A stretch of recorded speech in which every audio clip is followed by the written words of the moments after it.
Mulai ya. Assalamualaikum warahmatullahi wabarakatuh. Salam sejahtera buat kita semua, mahasiswaku sekalian.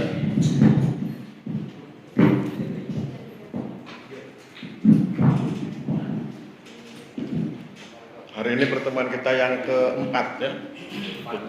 Pertemuan yang keempat, nanti kemudian kita masuk pertemuan kelima. Kemudian sesudah itu pertemuan 6 dan 7 Anda diampu oleh Ibu Dwi Wulan Pujiryani karena ada perubahan SK, ada perubahan pembagian tugas. Kemudian nanti di semester sesudah UTS saya masuk di kelas di F. Sebelumnya kan saya nggak dijadwalkan di sana. Kemudian kalau Anda perhatikan sebelum kita ketemu hari ini, sebelum kita bertemu hari ini saya sempat memposting beberapa kegiatan tidak resmi ya, kegiatan santai begitu.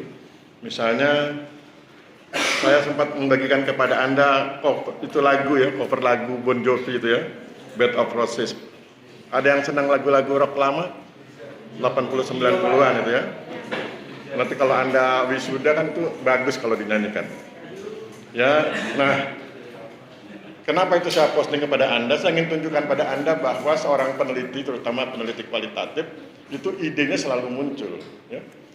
Peneliti kualitatif itu idenya selalu muncul karena dia cenderung bebas dibanding kuantitatif. Kalau kuantitatif Anda harus tertentu, harus compare, membandingkan, harus melihat relasi hubungan ini dengan ini. Kalau kualitatif suka-suka, Anda mau bikin apa aja bisa. Itu kualitatif. Maka kemudian saya kasih contoh, misalnya ketika lihat video itu terpikir di kepala saya, judul penelitiannya itu adalah Agraria dalam Pandangan Dimas Senopati, kurung buka, studi pada YouTuber muda bersubscriber 1,08 juta. Kenapa penelitian itu penting? Untuk memperlihatkan bagaimana cara berpikir kaum muda, terutama di kalangan orang-orang yang bukan pertanahan, berpikir tentang agraria atau pertanahan. Kenapa itu penting? Agar sebagai masukan buat ATR BPN bahwa itu loh yang dipikirkan oleh anak-anak muda di luar ATR BPN.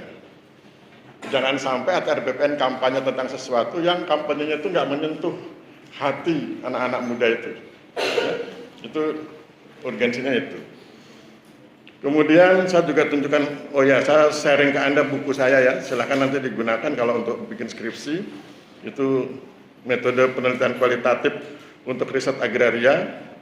Kemudian saya perlihatkan kepada Anda tentang sertifikat ya, sertifikat Dewi Purbo, Desa Wisata Pucung Giri Subuh. Nah, itu di bawah kemudian saya terangkan atau saya jelaskan keterkaitan antara penelitian dengan pemberdayaan masyarakat. Nah, nanti Anda akan ketemu dengan istilah emancipatory research. Riset yang membebaskan. Jadi kalau nanti Anda ketemu seseorang, kemudian dia bertanya, Mas, apakah pernah dengar ada istilah emancipatory research? Jawabannya, ya. Meskipun saya nggak ngajarkan dalam bentuk slide ya, saya ngajarkannya dalam bentuk WA group, kemudian bisa tulis itu ya. Jadi itu bagaimana saya berproses melakukan penelitian, kemudian membimbing mereka buat master plan, kemudian bikin pelatihan leadership, kemudian mereka bergerak, kemudian bikin lagi pelatihan, bergerak lagi, sampai kemudian mereka resmi jadi desa wisata. Ya, dan itu namanya penelitian yang memberdayakan, emancipatory research atau penelitian yang membebaskan. Kemudian itu ada foto ucapan terima kasih. Kemudian kalau bicara tentang konflik rempang, itu ada tawaran solusi sekitar 2 menit dari saya dalam bentuk video. Jadi bagaimana desain sosial itu bisa membantu mengatasi konflik Pulau Rempang itu ya. Dan kemudian kita ketemu hari ini. Kemudian saya lampirkan jadwal kegiatan yang baru itu sesuai dengan SK yang baru. Pertemuan 6 dan 7 Anda akan ketemu dengan Ibu Bulan.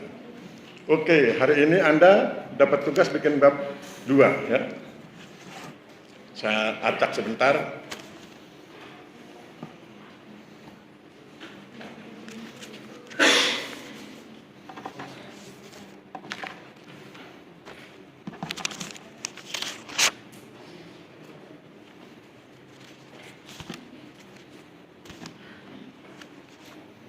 Jadi nanti ada 3 orang yang tampil, orang pertama bicara video 1, orang kedua bicara video 2, orang ketiga bicara video 3, tapi dia harus presentasi tentang tugasnya, yaitu membuat bab 2 proposal penelitian.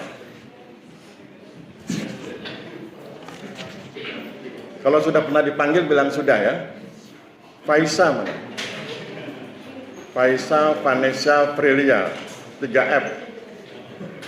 Mana orangnya? Oh ya, maju ke depan Mbak. Bawa HP-nya ya.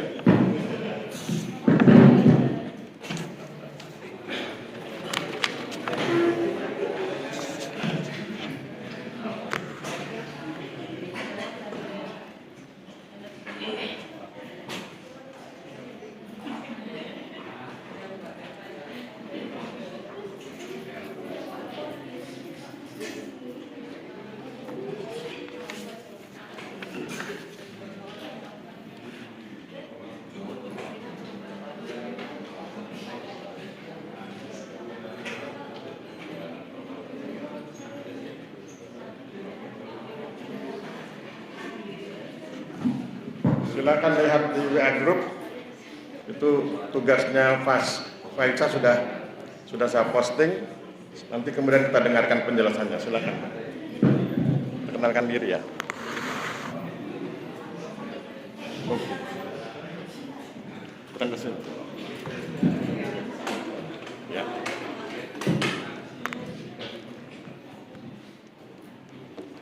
Baik, pada tugas ketiga metodologi penelitian. Perkenalkan diri dulu.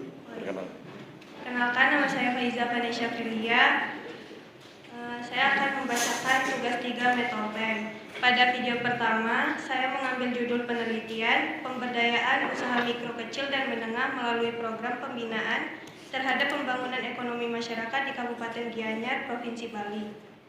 Dengan rumusan masalah yang pertama yaitu bagaimana upaya memperdayakan UMKM melalui program binaan untuk pembangunan ekonomi masyarakat di Kabupaten Gianyar, Provinsi Bali. Yang kedua, apa kendala yang dihadapi UMKM di Kabupaten Gianyar, Provinsi Bali.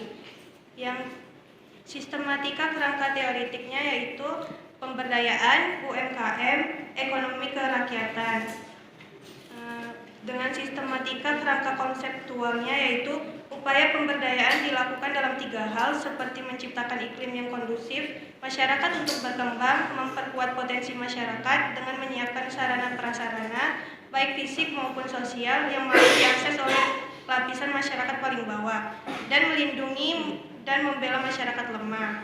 Esensi dari pemberdayaan ekonomi kerakyatan adalah memberdayakan UMKM, koperasi, dan masyarakat agar mandiri di bidang ekonomi, agar mampu membangun kegiatan ekonomi produktif dan ekonomi kreatif secara berkelanjutan sebagai upaya peningkatan ekonomi yang lebih baik di Kabupaten Gianyar, Provinsi Bali. Sekian Pak. Oke.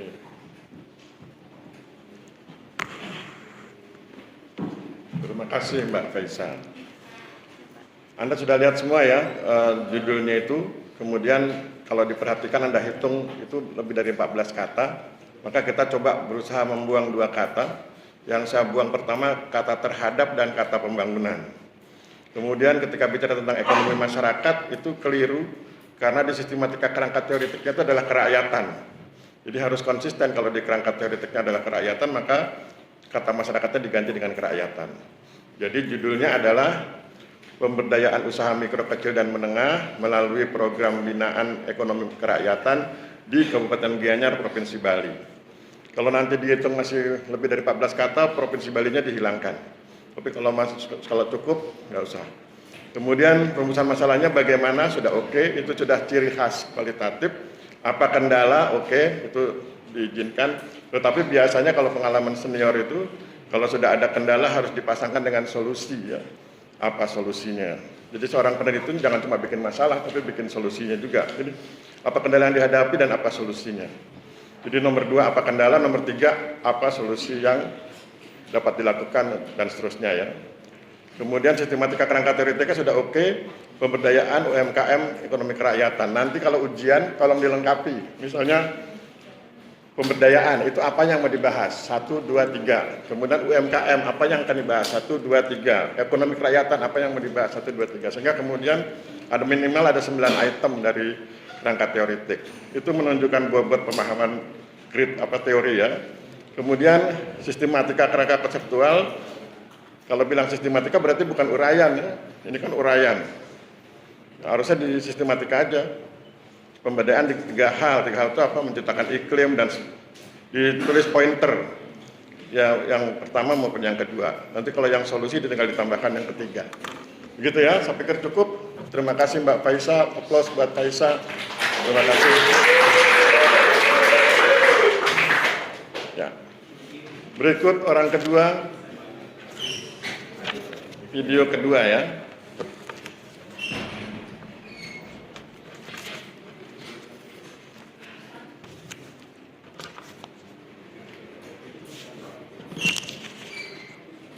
Kalau sudah pernah dipanggil ke depan bilang sudah ya, soalnya saya suka lupa.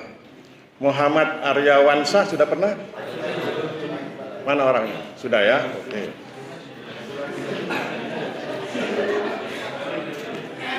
Biar gantian.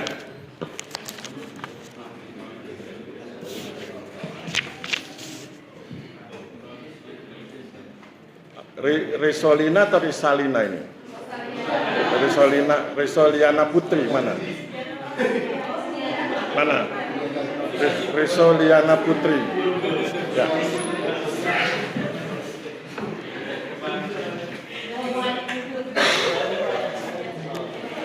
Saya foto dulu naskahnya ya.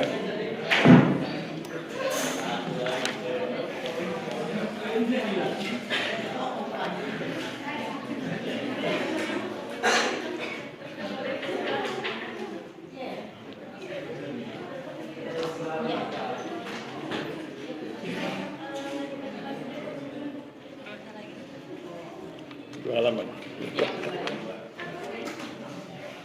Oh, sudah ya, halaman.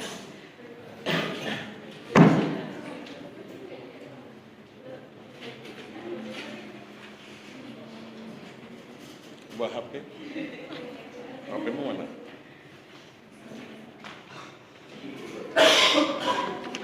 Coba lihat HP, bisa dibaca enggak? Sudah saya posting ya, coba lihat. Ya, bisa Pak. Oke. Perkenalkan diri, kemudian presentasi.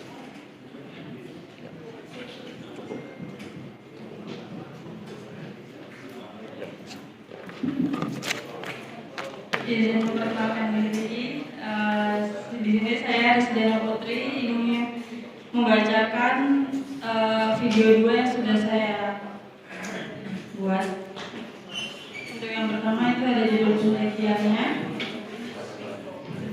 Belajar dari Desa Karanganyar, Kecamatan Petoro, Kabupaten Purworejo. Untuk perumusan masalah yang saya ambil, satu, bagaimana langkah pemerintah dalam land reform lokal terhadap para petani setempat. Yang kedua, mengapa kita perlu mempelajari tentang land reform lokal. Yang ketiga ada kerangka teoretiknya, yaitu pada land reform lokal yang dikelola oleh pemerintah setempat ialah tentang para petani dalam menggarap tanah sawah, dimulai dari pemilik sawah seluas 250 meter kubik wajib menyerahkan hak garap atas tanahnya seluas 90 ubin, yang satu ubin sendiri terhitung 14 meter persegi, kepada pemerintah Desa Karanganyar, kepada para petani yang belum memiliki tanah sawah. Untuk kerangka konseptualnya sendiri itu yang pertama ada land reform lokal kepada para petani yang dikelola oleh pemerintah Desa Karanganyar. Yang kedua, adanya norma ideal yang dipraktekkan menjadi norma asli, yaitu untuk mewujudkan keadilan, kesejahteraan, dan harmoni kepada masyarakat. Untuk proses sendiri ada tanah sawah yang akan diberikan dan yang digarap oleh 76 petani. Terhitung 76 petani dikali 90 ubin tanah garapan sawah, yang hasilnya itu seluas 95.760 meter persegi tanah garapan sawah. Untuk hak atas tanah garap sendiri itu ada 3, yaitu tanah buruhan dikelola oleh masyarakat setempat. Untuk tanah teritorial itu berkaitan dengan penguasaan tanah dan tujuannya itu untuk menciptakan hasil yang maksimal dalam penggarapan tanah sawah yang telah dirancang oleh pemerintah setempat. Mana tugasnya? Oke. Oke ya, Mbak Risa. Oh, Mbak Rizdiana. Oh ya, Mbak Rizdiana sudah menyampaikan materinya. Sekarang kita kritik ya. Pertama kita lihat judulnya. Belajar dari Desa Karanganyar, Kecamatan Pituro, Kabupaten Purworejo. Lokasinya sudah jelas ya. Desa Karanganyar, Kecamatan Pituro, Kabupaten Purworejo. Yang belum jelas itu justru topiknya. Jadi lokasi sudah jelas, tapi isunya nggak jelas. Belajar dari apanya yang mau dipelajari. Terlalu luas, kalau semua dipelajari, maka kemudian untuk bisa mengetahui jalan pikiran beliau, lihat rumusan masalahnya. Rumusan masalahnya beliau ingin bicara tentang bagaimana langkah pemerintah dalam land reform lokal. Berarti beliau ingin belajar land reform lokal. Mengapa kita perlu? Berarti beliau ingin belajar urgensi. Maka judulnya menjadi urgensi land reform lokal di Desa Karanganyar, Kecamatan Pituro, Kabupaten Purworejo. Saya ulang judulnya, urgensi land reform lokal di Desa Karanganyar, Kecamatan Pituro, Kabupaten Purworejo. Kemudian kita lihat rumusan masalahnya. Rumusan masalahnya belum lengkap, harus dilengkapi dengan lokasi. Di mana gitu ya. Bagaimana langkah pemerintah? Pemerintah yang mana? Berarti kan pemerintah desa. Kalau pemerintah desa ditulis bagaimana langkah pemerintah lokal dalam land reform, atau bagaimana langkah pemerintah Desa Karanganyar dalam land reform, dalam pelaksanaan land reform lokal. Ya. Jadi bagaimana langkah pemerintah atau bagaimana tindakan atau langkah begitu ya. Bagaimana langkah atau tindakan pemerintah Desa Karanganyar, Kecamatan Pituro, Kabupaten Purworejo dalam pelaksanaan land reform lokal. Jadi jelas mau kemana. Kemudian mengapa kita perlu, jangan gunakan kata kita, jangan libatkan penonton gitu ya. Mengapa diperlukan atau mengapa perlu mempelajari tentang land reform lokal, kita ganti dengan urgensi. Ya. Maka kemudian apa urgensi? Apa urgensinya urgensi pelaksanaan land reform lokal di Desa Karanganyar. Jadi apa urgensinya? Urgensi itu pentingnya. Itu nanti sebetulnya menjawab mengapa mempelajari itu. Tapi kalimatnya diubah sedikit menjadi apa urgensi land reform lokal di Desa Karanganyar, Kecamatan Pituro, Kabupaten Purworejo. Kemudian kerangka teoritis dan kerangka konseptual ini salah memahami perintah. Perintahnya adalah sistematika. Nanti kalau ujian juga gitu. Perhatikan perintahnya. Kalau perintahnya sistematika berarti pointer, jangan deskripsi. Maka kemudian silakan nanti dibuat pointernya, kerangka teoritis tentu diambil dari judul. Judulnya kan urgensi land reform lokal. Berarti urgensi itu apa, land reform itu apa, land reform lokal itu apa.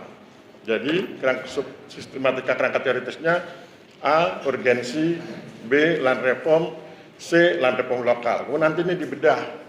Urgensi itu punya makna apa, punya konsep apa, punya konsekuensi apa. Jadi makna, konsep, konsekuensi, urgensi.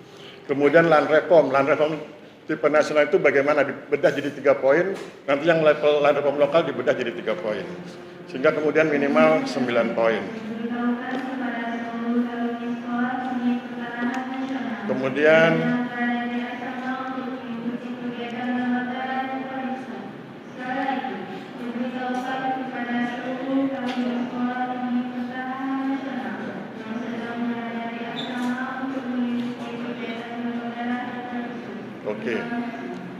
Oke ya, kita lanjutkan. Kerangka konseptual juga begitu. Jadi perintahnya kan sistematika.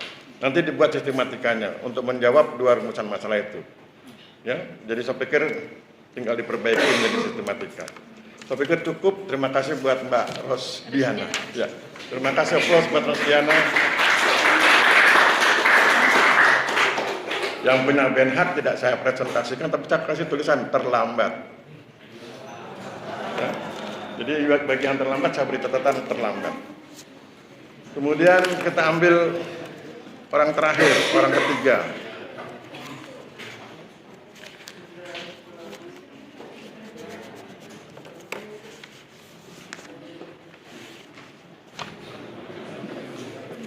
Siapa di antara Anda yang tugasnya dibuat dalam bentuk bagan alir?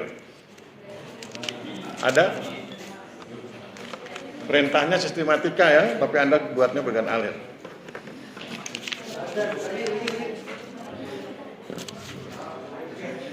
Mana Hugo? Maju.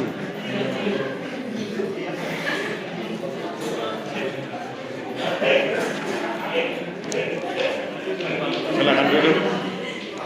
Jadi hati-hati dengan perintah ya.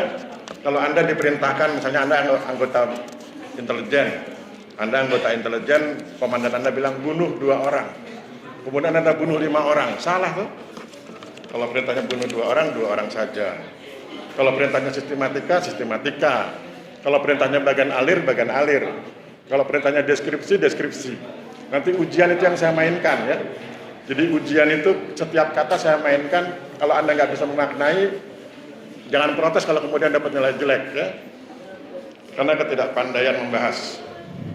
Oke, saya foto dulu video ketiga.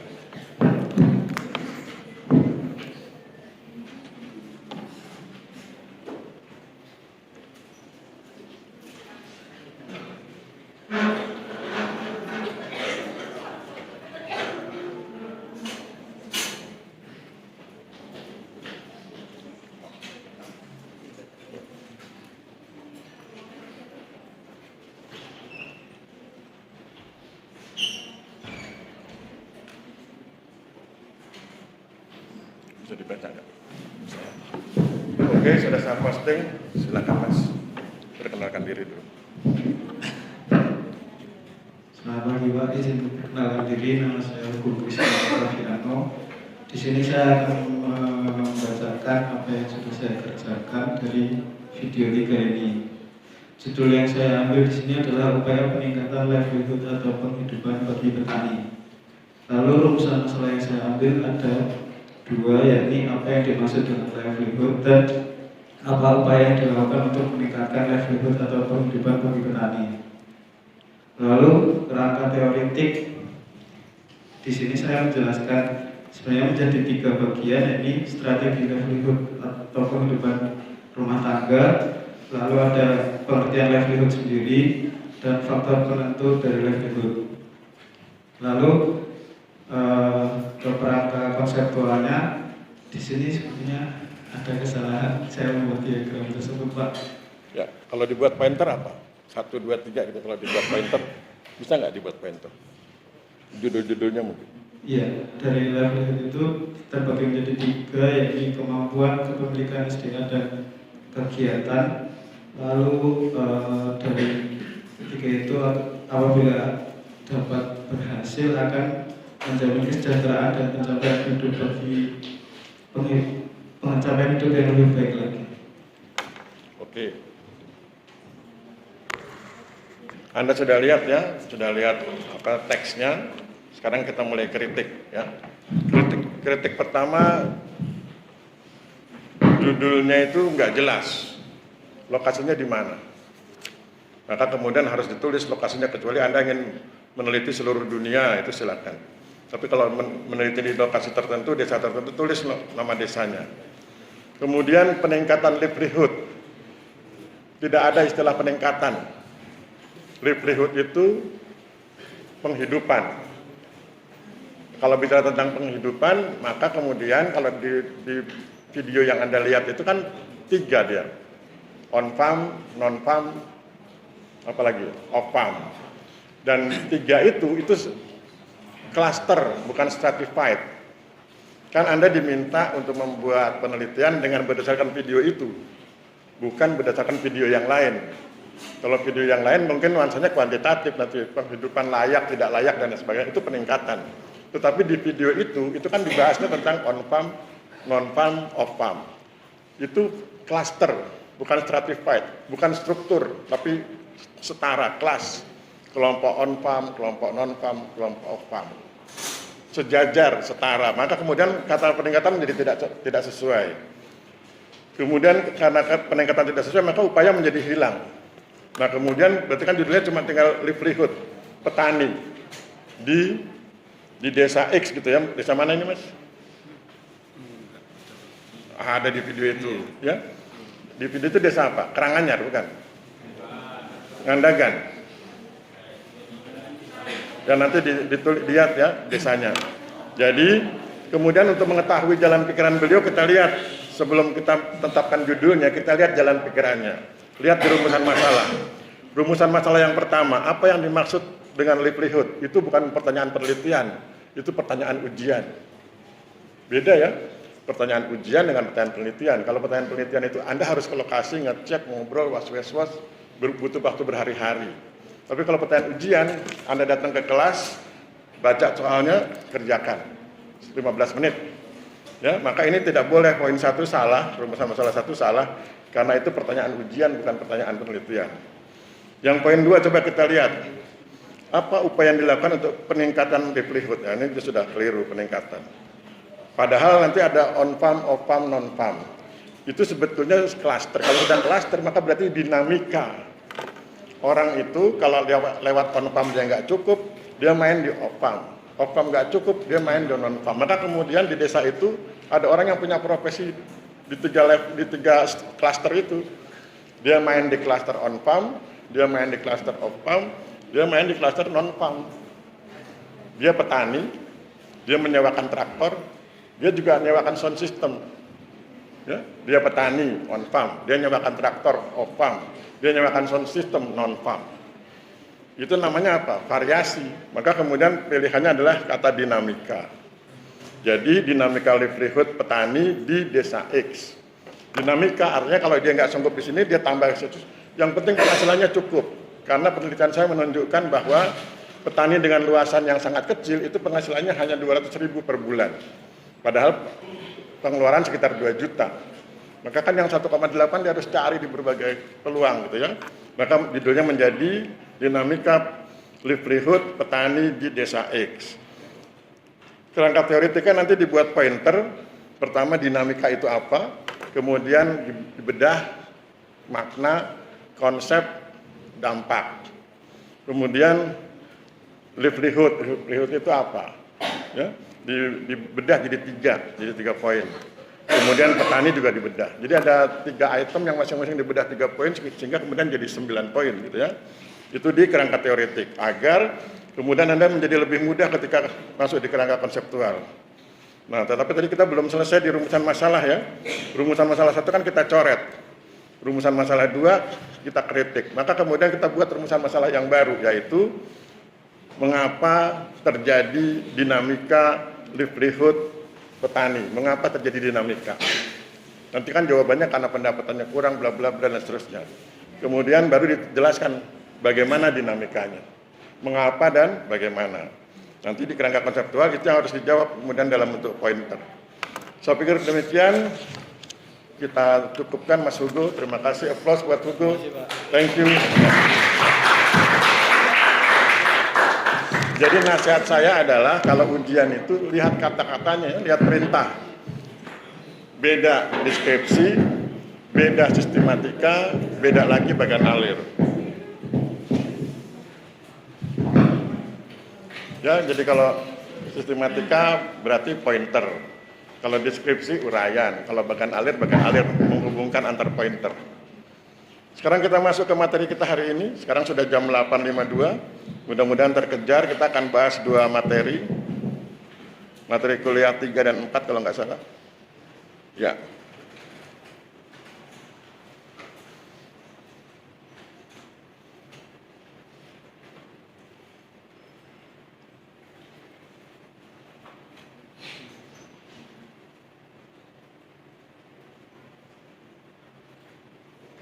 Ya, kita masuk ke materi kuliah 3 ya, tentang dinamika paradigma penelitian. Sebetulnya, meskipun Anda belum saya berikan slide, saya sudah bahas di pertemuan pertama itu. Ya. Di pertemuan pertama kan saya cerita tentang bagaimana kemudian orang berubah dari kuantitatif menuju kualitatif, karena paradigmanya berubah. Saya matikan aja ya, mengganggu. Kalau yang di belakang kalau nggak dengar, bilang ya. Jadi, kenapa kemudian berubah dari metode kuantitatif menuju metode kualitatif? Karena paradigmanya berubah. Kenapa paradigmanya berubah? Karena kehidupan masyarakat berubah. Karena orang menjadi ingin lebih tahu tentang masyarakat. Kasus Rempang itu karena ketidaktahuan tentang masyarakat. Kalau mereka lebih tahu tentang masyarakat, terutama masyarakat Melayu, akan lebih mudah menyelesaikan kasus Rempang. Oleh sebab itu kan solusinya adalah buat apa? Desain sosiologi atau desain sosial ya. Jadi dikenali dulu masyarakatnya, kemudian ajak berunding itu lebih mudah. Tidak boleh sepihak, karena kemudian ketika saya dengar dari berbagai media, itu semua keputusannya cenderung sepihak. Sepihak BP Batam. Insya Allah nggak akan sukses pembangunan seperti itu ya. Maka kemudian menjadi penting untuk membuat desain sosial, menjadi penting untuk mengenali masyarakat, maka itu kemudian menjadi penting metode penelitian kualitatif. Kenali masyarakat. Masyarakat itu bukan angka. Masyarakat itu jiwa, pikiran, perasaan, dan itu harus dikenali. Kemudian secara umum Anda sudah paham perubahan paradigma, tetapi kemudian di sini saya kutip pernyataan dari Saifuddin Juhri Qudsi. Ya, dia menulis judul renungannya itu Bayang-bayang Agenda Revolusioner Penelitian Kualitatif. Para penganut kualitatif percaya bahwa fenomena sosial tidak bisa diukur dengan kuantifikasi. Ya. Kemudian fenomena sosial sangat lekat dengan arti yang tersembunyi, makna yang tersirat atau laten, konotasi dan suara-suara yang tak terdengar. Ya, maka kemudian harus penelitian ya. Kemudian realitas seperti ini tidak bisa dijelaskan dengan angka. Untuk kemudian ditarik kesimpulan sebagai sebuah fakta sosial. Dibutuhkan intensitas dengan objek kajian, kedekatan dengan objek kajian demi memahami motif, maksud, dan makna di balik suatu tindakan.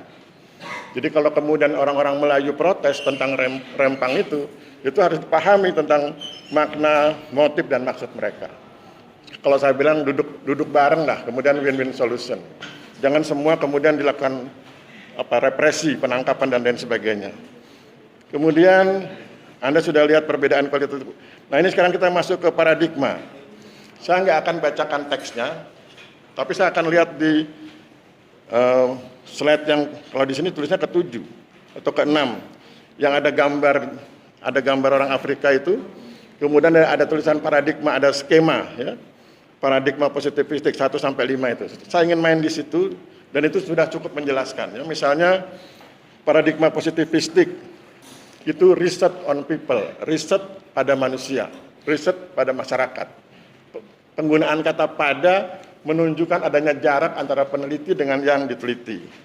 Kemudian mulai berubah paradigmanya post positivistik, ingin dekat dengan masyarakat, ya, tapi belum terlalu dekat.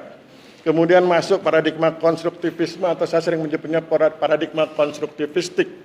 Ya, karena kalau isme itu kan paham. Jadi paradigma konstruktivistik, riset about people, riset tentang masyarakat, riset tentang manusia, sudah menggunakan kata tentang. Jadi dalam ilmu kalangan penelitian itu satu kata punya arti yang berbeda. Kalau pada itu di sana, kalau tentang sudah agak dekat. Ya. Kemudian dari situ berkembang menjadi paradigma kritis. Kemudian berkembang lagi paradigma partisipatoris, riset with people, sudah dekat, sudah jadi satu. Jadi with people, ini misalnya masyarakat ini peneliti, with people itu begini. Ya, kalau about people di sini. Kalau on people jauh di sana, ya. Nah, on people itu kuantitatif, about people dan with people itu kualitatif. Nah, kemudian yang ingin saya tekankan di paradigma konstruktivistik. Kalau yang jalan kan sudah saya jelaskan ya. Di paradigma konstruktivistik itu kan kekuatannya dua, konstruk dan konstru. Konstruk itu menyusun partikel-partikel kecil. Penelitian Anda itu kan sekian banyak item yang dibahas. Itu kan tersebar, semacam puzzle begitu. Kemudian Anda susun sesuai dengan babnya, subbabnya, dimasukkan, dicocokkan. Itu disebut sebagai konstruk, menyusun. Ya, jadi kalau di bahasa aslinya itu, construct is to build something from several part. Jadi sesuatu disusun dari beberapa bagian yang terpisah. Kemudian kekuatan kedua adalah construe. Construe is to understand something in a particular way. Mengetahui sesuatu dengan cara tertentu. Mengetahui sesuatu dengan cara tertentu artinya perspektif. Anda menggunakan perspektif tertentu untuk melihat sebuah fenomena.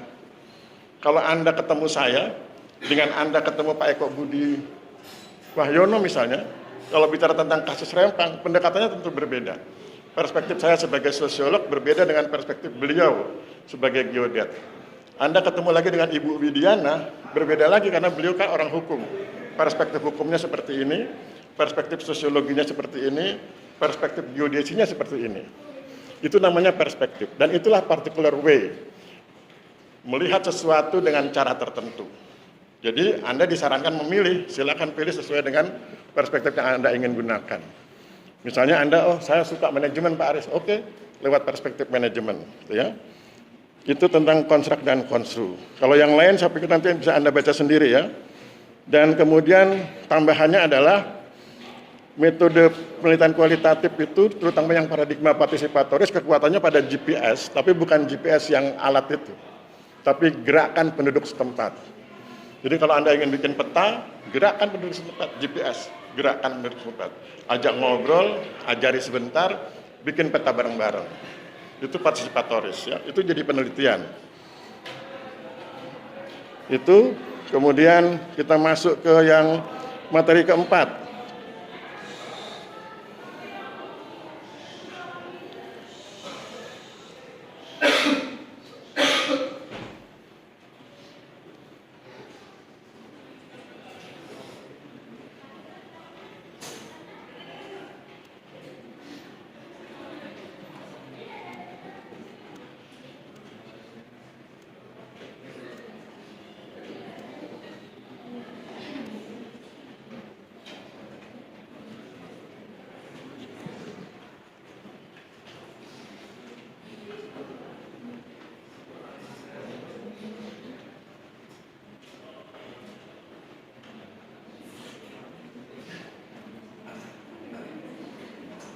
Oke, terganggu iklan, jadi ada iklan TikTok masuk. Ya, sekarang kita lanjutkan tentang, kalau keunikan Anda sudah paham ya. Saya ingin tunjukkan tentang pendekatan. Jadi Anda sudah paham paradigma ya. Paradigma penelitian itu dari yang positivistik, post-positivistik, konstruktivistik, kritis dan partisipatoris. Itu namanya paradigma. Itu kerangka berpikir besar. Dari paradigma muncul metode. Metode itu yang akan dilaksanakan di lapangan. Ada kuantitatif, ada kualitatif. Nah, di tiap metode punya pendekatan. Jadi nanti kalau di metode kuantitatif ada pendekatan tersendiri, nanti Pak Eko Suwarto yang jelaskan. Di kualitatif juga begitu, ada pendekatan. Jadi di sini pilihan beberapa pendekatan ketika Anda menggunakan metode kualitatif. Misalnya pendekatan fenomenologi. Kalau Anda ingin melakukan penelitian, dan ketika melakukan penelitian itu Anda ingin bersama-sama dengan masyarakat mengerjakan sesuatu, seperti tadi saya bilang, Pak, saya ingin bikin peta dengan masyarakat. Oke, Anda ajak ngobrol mereka sebentar, Anda motivasi, Anda ajarkan, Anda buat peta sama-sama dengan mereka, kemudian Anda perbaiki, kemudian sesudah itu hasilnya Anda serahkan ke mereka. Itu kan partisipatoris, dan Anda terlibat di dalamnya, itu namanya fenomenologi.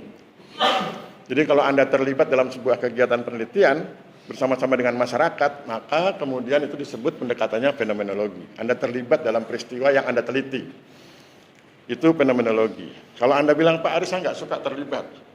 Saya pokoknya mereka ngomong apa, saya catat dan sebagainya, kemudian saya rasionalkan, saya logikakan, itu Anda gunakan pendekatan rasionalistik. Jadi kekuatan penelitian Anda pada kemampuan Anda menyusun argumen yang logis, gitu ya. Kekuatan menyusun argumen yang logis, itulah inti dari rasionalistik, rasio ya. Kemudian Anda bilang lagi, Pak Aris, saya mau datang ke masyarakat, kemudian dari hasil penelitian itu saya akan buat konsep tertentu yang baru yang saya dapatkan dari masyarakat. Misalnya tentang etos petani Baduy misalnya, bagaimana mereka membangun etos. Anda akan buat konsepnya, berarti itu Anda gunakan grounded. Grounded itu apa? Anda datang ke masyarakat, Anda pelajari gayanya, Anda pelajari konsep-konsep yang dianut oleh masyarakat, normanya seperti apa, implementasi seperti apa, yang itu kemudian Anda tonjolkan, dan itu hasil temuan lapangan. Menjadi konsep baru yang mungkin bertentangan dengan konsep di wilayah lain. Misalnya di wilayah lain sangat mengandalkan teknologi. Di Baduy tidak mengandalkan teknologi. Mereka mengandalkan kekuatan alam. Nah, konsep itu grounded. Anda temukan di lapangan, hasil Anda penelitian di lapangan. Grounded, diambil dari lapangan. Kemudian pendekatan yang berikut, etnografik. Etnografik itu suku-suku tertentu, etnis tertentu. Misalnya tadi saya bilang Rempang, Pulau Rempang itu Maka Anda meneliti tentang budaya Melayu di Pulau Rempang, bagaimana budaya Melayu itu menghormati tanah, bagaimana budaya Melayu itu mendorong seseorang menggunakan tanahnya dengan baik, itu disebut etnografi. Meneliti etnis tertentu, kelompok masyarakat tertentu yang secara etnik punya keunikan, itu etnografik. Tidak cuma Melayu, Anda bisa meneliti suku masyarakat Osing di Banyuwangi, atau masyarakat Madura di daerah Tapal Kuda itu, atau kemudian Anda meneliti orang-orang suku-suku tertentu di Papua, itu etnografik. Jadi Anda bisa gunakan itu. Jadi nanti metode penelitiannya kualitatif dengan pendekatan etnografik. Lokasi penelitian misalnya di Manokwari misalnya begitu. Ya. Itu etnografik. Kemudian yang berikut interaksi simbolik. Interaksi simbolik itu kalau Anda ingin memaknai sesuatu. Misalnya makna aktif itu apa? Atau makna sertifikat itu makna sesuatu lah. Misalnya Anda melihat apa begitu yang perlu dimaknai, nah itu namanya interaksi simbolik. Misalnya makna kerja keras. Makna kerja keras di lokasi penelitian Anda. Itu interaksi simbolik. Jadi misalnya Anda bicara tentang makna kerja keras sebelum ada peristiwa tertentu dengan sesudah ada peristiwa tertentu. Kerja keras misalnya sebelum bencana Lapindo dengan sesudah bencana Lapindo. Kerja kerasnya sekarang seperti ini, dulu seperti ini, punya makna semakin meningkat, unsur kerja kerasnya di bagian mana yang meningkat, di bagian mana yang menurun, nah itu. Ya, itu pemaknaan. Sertifikat, bagaimana masyarakat memaknai sertifikat. Tanda batas, bagaimana masyarakat memaknai tanda batas, itu interaksi simbolik. Simbol ya. Kemudian yang berikut hermeneutik. Hermeneutik itu penelitian tentang teks. Metodenya kualitatif, pendekatannya hermeneutik, yang Anda kerjakan adalah mempelajari teks. Misalnya Anda suka teks tertentu, ada naskah kuno dari Gorontalo tentang pertanahan, itu Anda pelajari, kemudian nanti Anda lihat naskah kuno itu tahun berapa, kemudian pada saat itu kondisinya seperti apa, diambil dari teks-teks yang lain. Kemudian dicari semangatnya, isunya, kemudian cocokkan isu itu dengan kondisi kekinian. Dicari kemudian literatur yang membahas itu tersebut di kondisi kekinian. Pemilikan bidang tanah tahun sekian dengan pemilikan tanah bidang tahun sekian kan mungkin berbeda. Itu namanya hermeneutik, jadi mengkaji teks. Misalnya saya sering kasih contoh, Anda meneliti pasal 10 Undang-Undang Pokok Agraria. Pengertian aktif di pasal itu di tahun 1960 berbeda dengan pengertian aktif di tahun sekarang. Dulu itu aktif harus mengerjakan secara langsung, sekarang aktif itu bisa dengan handphone. Saya punya tanah di Maluku, kalau panen bisa telepon. Kalau nggak puas telepon bisa video call. Uangnya dikirim lewat BRI dan seterusnya. Jadi nanti berbeda itu aktif di tahun 60 dengan aktif sekarang. Padahal isi pasalnya kan tetap. Nanti kan kesimpulannya pasal 10 Undang-Undang Pokok Agraria perlu direvisi karena tidak lagi kontekstual dengan perkembangan zaman. Itu hasil penelitiannya. Itu hermeneutik. Kemudian yang berikut pendekatan yang saya tidak sarankan pada Anda, tapi Anda harus tahu karena ini menjadi mata pencaharian di beberapa lembaga penelitian. Ya. Sustainable livelihood approach. Ya. Jadi pendekatan livelihood berkelanjutan. Kenapa saya tidak sarankan? Karena SLA atau Sustainable Livelihood Approach itu terdiri dari 5 tahap, yang masing-masing tahapan itu butuh waktu yang lama. Jadi kalau Anda ingin meneliti kondisi suatu wilayah misalnya, itu di tahap pertama Anda harus jelaskan tentang konteks, kondisi, kecenderungan. Tentu nanti judulnya harus general, judulnya harus umum supaya bisa menampung semua kegiatan itu. Jadi ada konteks, ada kondisi, kecenderungan, itu yang pertama. Yang kedua bicara tentang sumber daya yang tersedia. Yang ketiga bicara tentang proses kelembagaan dan pengorganisasian. Yang keempat bicara tentang strategi penghidupan yang dipilih. Kemudian yang kelima bicara tentang sustainable livelihood outcome. Kalau Anda cuma dengar begitu kan seolah-olah sedikit. Tapi mari kita bahas detail, misalnya di yang pertama. Tahapan pertama, memperhatikan konteks, kondisi, dan kecenderungan. Apa yang harus dibicarakan? Banyak yang dibicarakan. Kebijakan, sejarah, politik, kondisi makroekonomi, perdagangan, iklim, agroekologi, demografi, diferensiasi sosial, dan lain-lain. Ada sekitar 10 atau 9 item. Dan itu biasanya pengalaman teman-teman di LSM itu butuh waktu setahun. Satu tahap itu setahun. Sehingga kemudian satu penelitian besar itu bisa butuh waktu 5 tahun. Orang sering bilang multi-years ya. Satu penelitian diselesaikan dalam waktu 5 tahun. Nah, kalau Anda begitu kan kasihan. Yang lain sudah S2, Anda baru selesai sudah D4. Ya. Jadi tidak saya sarankan. Tapi kalau ingin nekat, itu kan hak Anda ya, nekat. Itu saya pikir cukup materi kuliah keempat. Sekarang sudah jam 9:09. Siapa yang ingin bertanya? Kita baru sampai di tahap menyusun bab 2 ya. Bagian mana yang sulit dari bab 1 sampai bab 2? Nggak ada. Biasanya nggak ada ya. Ada pertanyaan sebelum saya tutup kelasnya? Nggak ada? Kalau nggak ada nggak apa-apa, jangan dipaksakan. Yang penting Anda harus paham. Nanti ujiannya itu saya ulang-ulang supaya anda terbiasa di luar kepala gitu ya. Ujiannya itu nanti saya kasih teksnya itu berita sesuatu fenomenal begitu, kira-kira setengah halaman. Kemudian saya akan minta Anda menyusun proposal berdasarkan teks itu. Tapi intinya nggak usah bilang proposal, terlalu vulgar kalau bilang begitu ya. Nanti saya bilang suka-suka saya, misalnya saya bilang buat deskripsi ini, buat bagian alir ini, buat sistematika ini. Nah, makanya Anda harus lincah itu, mana yang sistematika, yang mana yang deskripsi, yang mana bagian alir.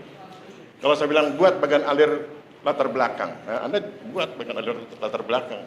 Yang penting menunjukkan bahwa penelitian Anda itu penting, semua terminologi sudah dibahas. Ya? Oke, kalau nggak ada pertanyaan, saya pikir cukup. Oh. Ya.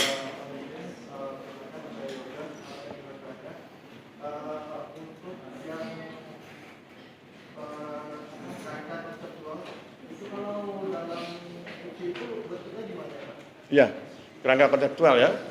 Kerangka konseptual itu nanti di dalam bentuk asli skripsinya itu kan dia di bab 2. Ya, di bab 2. Dia itu sebetulnya berusaha menjawab secara teoretik pertanyaan penelitian. Nah, sekarang tergantung alirannya. Kalau Anda menggunakan aliran yang pertama adalah para metodolog yang berpandangan bahwa pertanyaan penelitian ditempatkan di rumusan masalah.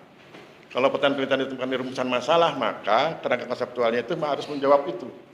Bayangkan Anda sedang ujian, pertanyaannya tuh yang sekian nomor di rumusan masalah. Bahan bakunya apa? Bahan bakunya kerangka teoretik. Jadi Anda sedang open book dengan bahan baku kerangka teoretik dengan pertanyaan rumusan masalah. Itu kalau Anda menggunakan yang metodolog pertama, aliran 1. Aliran 2 berpandangan bahwa rumusan masalah bukan pertanyaan penelitian, tapi uraian tentang masalah. Maka kemudian pertanyaan penelitian diletakkan di bab 2 sesudah kerangka konseptual. Pertanyaannya, kalau gitu kerangka konseptual itu bikin apa? Kerangka konseptual itu review. Kerangka konseptual itu review dari kerangka teoretik yang akan menghantarkan peneliti pada hasil temuannya dalam bentuk masalah. Itu bedanya. Jadi bagi aliran kedua, metodolog yang aliran kedua, kerangka konseptual itu adalah review dari kerangka teoretik, yang dari review itu akan mengantarkan peneliti pada kemampuannya menemukan masalah yang nanti akan dirumuskan dalam bentuk pertanyaan penelitian di huruf C. Kan A, kerangka teoretik, B, kerangka konseptual, C, research question, pertanyaan penelitian. Itu mas bedanya. Jadi ada 2 aliran dan Anda harus, nanti Anda boleh pilih aliran yang mana. Tidak harus dua-duanya. Dan tidak boleh dua-duanya memang. Begitu ya. Oke, ada yang lain? Nggak ada? Kalau nggak ada, saya pikir cukup. Nanti kalau itu bisa japri ya. Ada pertanyaan yang tiba-tiba muncul, japri ke WA saya, nanti saya jawab lewat japri. Saya pikir demikian, saya akhiri. Wabillahi taufiq wal hidayah. Wassalamualaikum warahmatullahi wabarakatuh. Salam sejahtera buat kita semua. Terima kasih dan selamat siang.